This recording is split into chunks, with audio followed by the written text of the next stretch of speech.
lovelies, welcome to my YouTube channel, Coolest Diary. You know what time it is. If this is the first time you're seeing my video, don't forget to hit the subscribe button and also hit the notification bell so you get notified on when I post my new videos.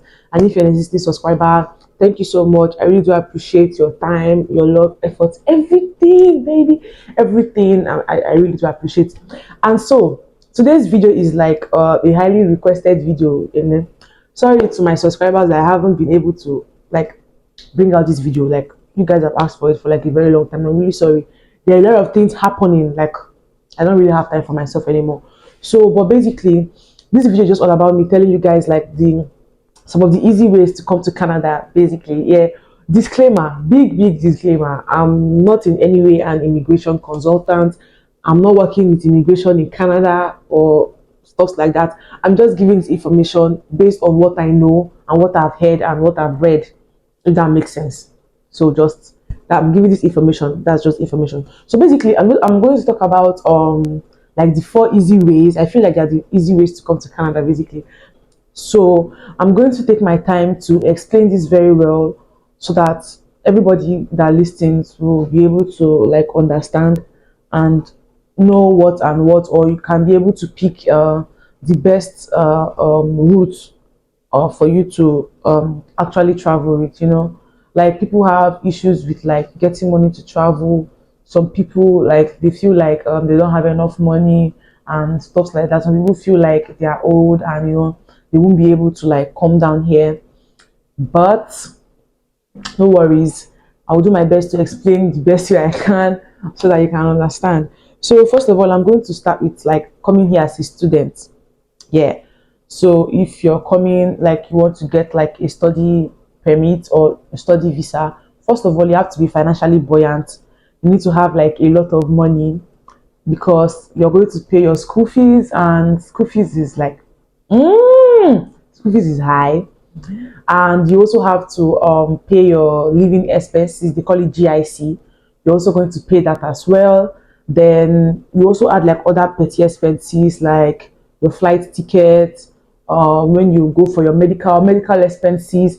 You're still going to hold like small money in your hand when you're coming here, because basically you might get an Airbnb. An Airbnb is like a hotel or a place you stay for the meantime before you like get an apartment if you don't have like family members or relations staying here.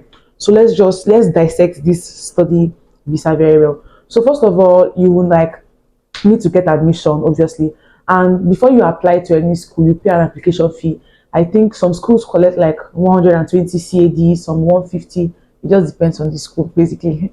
So, and you might apply not to just one school, you can apply to like 2 schools, and you know that's like around 200 and something dollars get.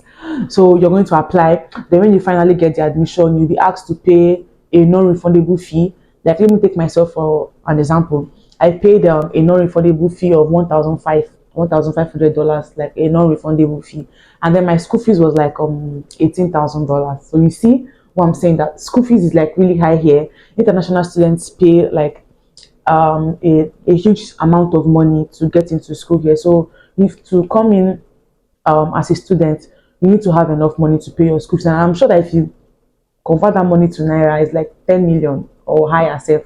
So you pay your school fees basically, and then your GIC. So GIC is your living expenses, the money you're going to use when you get here, because especially when you don't have family members here, you have to pay that.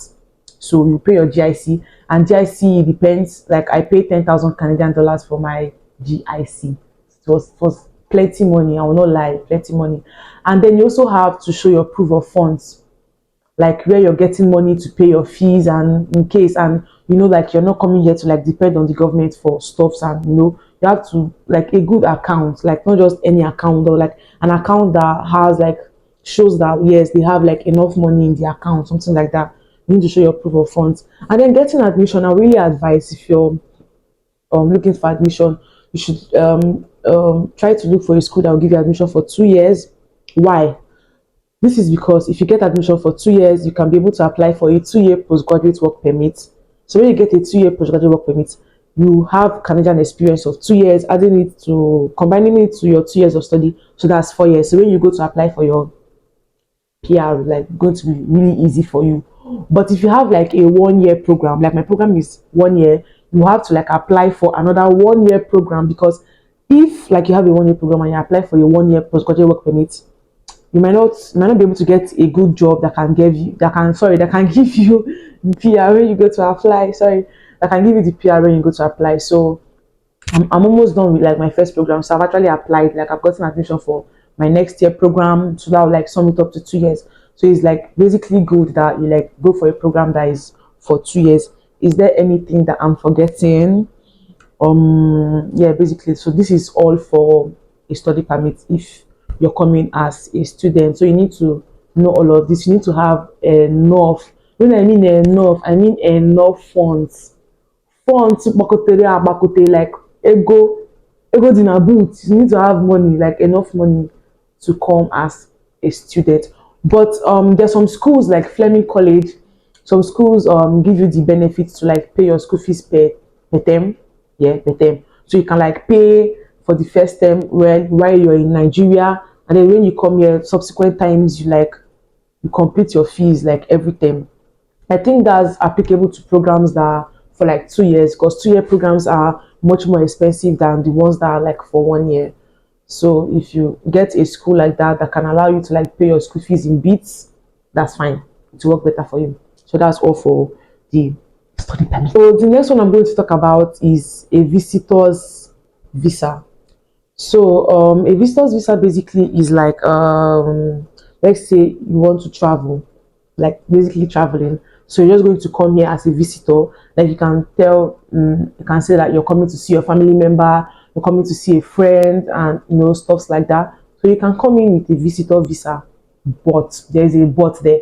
When you come in, you basically go back after coming in as a visitor. You come as a visitor now, so you have like an expiry date. Maybe they can give you like 2 months for your visit or 3 months. After that, you go back. So it's basically best that when you come here, you can be able to get somebody that will employ you. If you can get an employer, like somebody that will like employ you to work for them, that's like the best thing to do. That's like the best thing to do. Like from what I've known so far, if you come in as a visitor and you get an employer, that's the best thing to do. So basically, where the problem comes in now is like you have to explain to the employer, give the employer good reasons why he or she should employ you, and why you are better than those here. Like why you're better than those in Canada, let's say citizens or international students or immigrants, whatever. You have to give reasons why you're better than those already here. And so if your employer sees reasons with you and feels that yeah, you are a good fit for the job, then whenever you go back to your country, then the employer, you now apply to come back to Canada, your employer will have to explain to immigration or to the government, I don't know who, will have to explain that yes, you are a good fit for his company and that you can be able to add value to his company. Explain to the government why you're better than those that are already in the country. So that's just like, you have to do like a lot of explanation. You have to explain to your employer has to explain to the government. So that's it. But coming in with a visitor visa is actually, I feel like it's actually cheaper. I don't really know how much it costs to actually come here as a visitor. I really do not know, but I feel like it's much more on the cheap side than coming in with a student, coming in as a student, sorry. So I feel like coming in as a visitor is better as far as you can get an employer. As far as you can get somebody to employ you, you are fine. Once the person employs you, you come back to Canada. So that's it for visitor visa. Moving over to the next one. So this one I'm going to talk about now is what they call a work visa. So it has like some similarities with the visitor's visa, but there are still some differences, if you get what I mean. So let's get right into it. So a work visa is basically getting employment in Canada from your country. So basically with work visa, you need to have like your technical skills, your soft skills. When I mean technical skills, what can I give as an example? I don't know. My brain a block. So okay, but we all know what technical and soft skills are. You should know. You should know, because I don't know. Don't blame me. So so for the work visa, now, first of all, sometimes most people can be transferred from their companies in their country to the company here, which is like much more easier. Let's take for instance now, you're working with Shell in Nigeria and then you're transferred to Canada. Just imagine that kind of grace. Then you're transferred to Canada to work in Canada. with that kind of opportunity, let me put it that way, with that kind of opportunity, like when you get here and you work, you can go and apply, for your PR and stuff like that. I will still say it again, disclaimer, I'm not an immigration officer. Some things I might say might be wrong, some things might change, new new rules can come out, new Canadian policies can come out, new what's the word, new regulations, abi guinea new regulations can come out that, like, that can actually suit, the people, and like favor people that are coming into the country. You grab, yeah. So now, for the Canadian visa, you also have to convince the employer from your country that you are a good fit for this job. You have to do a lot of conviction that you're a good fit for the job, so that the person can employ you. The employer as well, the person that's going to employ you, will also explain to the government why you're a good fit. So the work visa is still the same thing. And then when most times when you come here, when you're transferred from your company to Canada to work, you will then get Canadian experience, because getting Canadian experience is very, very important for applying for a permanent residence. Because if you do not have Canadian experience, you might not get you. I don't even think you get your PR. No, might you might not get it, sharp. You might not just you might, my leg hit the chair. You might not you might not shall get your PR. Oh. So sorry guys, sorry. You might not shall get your PR. So when you're transferred here, you will get like Canadian experience, basically, like maybe 1 year or 2 year Canadian experience. And when you've gotten that Canadian experience, also supposed to go like this, you run and go and apply for your PR, and then you get it. So what else? Mm, so coming with a work visa is kind of easy, not really easy, but a bit easy. But you don't have to like spend a lot of money. You will not like spend a lot of money when you're coming in with your work visa compared to when you're coming in as a student. So coming in with work visa is quite cheaper, I would say. It's on the cheap side, it's not expensive. So if you're looking for something that you will not have to spend a lot of money on, I would advise you go through this route. But you like, I feel like you basically need to have like experience also. You need to have like some experience working in wherever country you're working in. If you're not transferred from the country, you need to have relevant experience. You can't just wake up in the morning and apply for work visa when you've not worked for anybody before. So I feel and I think that it won't work that way. So I feel like you need to have like some experience in your country before you like come over here with a work visa. If that makes sense to you, you need to be working already before you come here to work, because you need to have like some technical skills. Maybe you're good in Microsoft Excel, Microsoft, you're good in QuickBooks, TurboTax, stuff like that. I don't know. Yeah, so you just have to be good in some things. I know that, yeah, you're of high value and they will prioritize you. So that's it for that. This is like another means. This is like another one I'm going to talk about. So it's called a spousal visa. Spousal visa. So let's say, for instance, your husband or your wife is here in Canada already. So you will just apply and come in as a spouse. You're like uh, your wife or husband. Okay, let me use myself as an example. Let's say, for instance, now I'm a married woman and I'm here already. So once I become a citizen, like once I get my what do they call it again? My brain done the knock. Once I get like my permanent residence or temporary one, anyone, if there's something like that, then I can now apply on the IRCC portal for my spouse or for my spouse to come over. Do you get?